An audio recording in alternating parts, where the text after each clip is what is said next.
अस्सलाम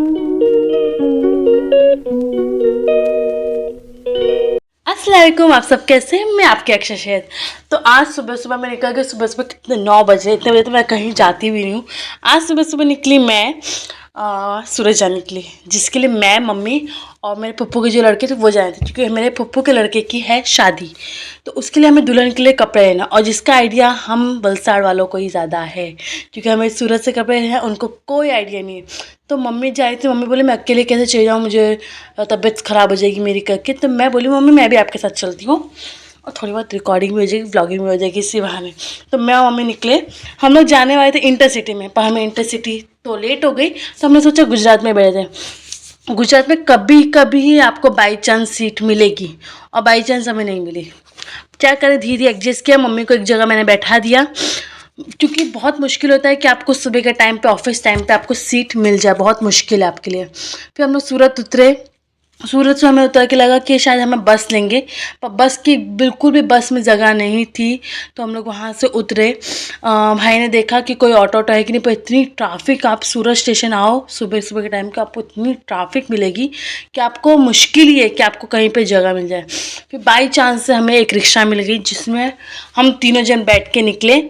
और बैठ के निकले ही क्या, हमें 15-20 मिनट ट्रैफिक में लग गया।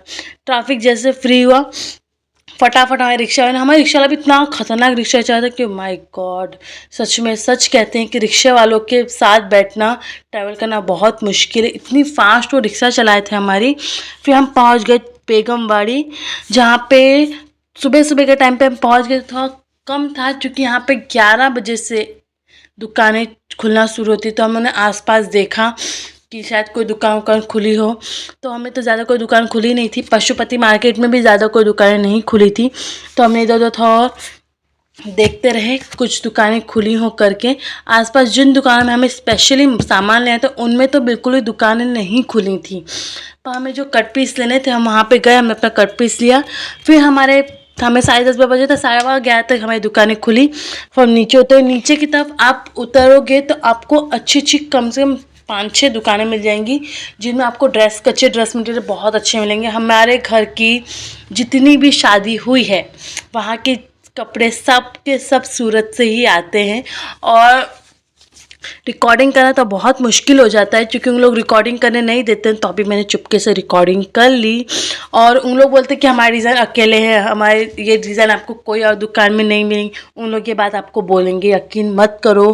क्योंकि मैं उसके बाद 5 मिनट बाद दूसरी दुकान में गई, वहीं पर मुझे सेम मटीरियल टाइप का कपड़ा मिल गया, और हमने कम से कम 12-13 जोड़ी लिए, जिसमें उन्होंने अपनी भाई की वाइफ के लिए आधे से ज़्यादा कपड़े लिए, और 3 अपने अपने बड़ी अम्मी के लिए और उनकी बेटी के लिए।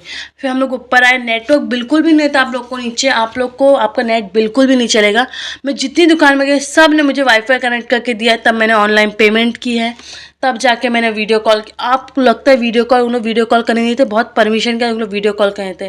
फिर यहाँ पे हम लोग आए। यहाँ पे ना लाड में, मतलब ऐसे टुकड़ों में सामान मिल जाता है, जो हम लोग को लगा कि अच्छा फैब्रिक होगा। हमेशा अच्छा फैब्रिक मिलता है, पर इस बार फैब्रिक अच्छा नहीं था, जहाँ पे आपको वेट के हिसाब से मिलेंगे कपड़े। पर इस बार बिल्कुल भी उनका अच्छा फैब्रिक नहीं था, जिसमें कि अगली बार जब मैं आई थी सूरत रमज़ान के टाइम पे स्पेशली, तब मुझे अच्छा मटेरियल मिला था। यहाँ पे लेकरे के प्लाजो में तो जो मुझे बिल्कुल इंटरेस्ट था। फिर यहाँ महा कलेक्शन में हम लोग आए थे। यहाँ पे भी शूटिंग नहीं करने दी उनने, पर यहाँ के कपड़े बहुत अच्छे होते हैं। अगर आपने मेरा ईद का व्लॉग देखा होगा, रमज़ान का व्लॉग देखा होगा, तो उसमें आपने देखा होगा जो मैंने ग्रीन कलर का ड्रेस पहना था, वहीं का पहना था। फिर मुझे एक और कट पीस लेना था, जिसकी दुकान बहुत लेट खुली, तो हम लोग वहाँ पर आए, पर वहाँ पर हमारे उसका मैचिंग कपड़े नहीं मिले।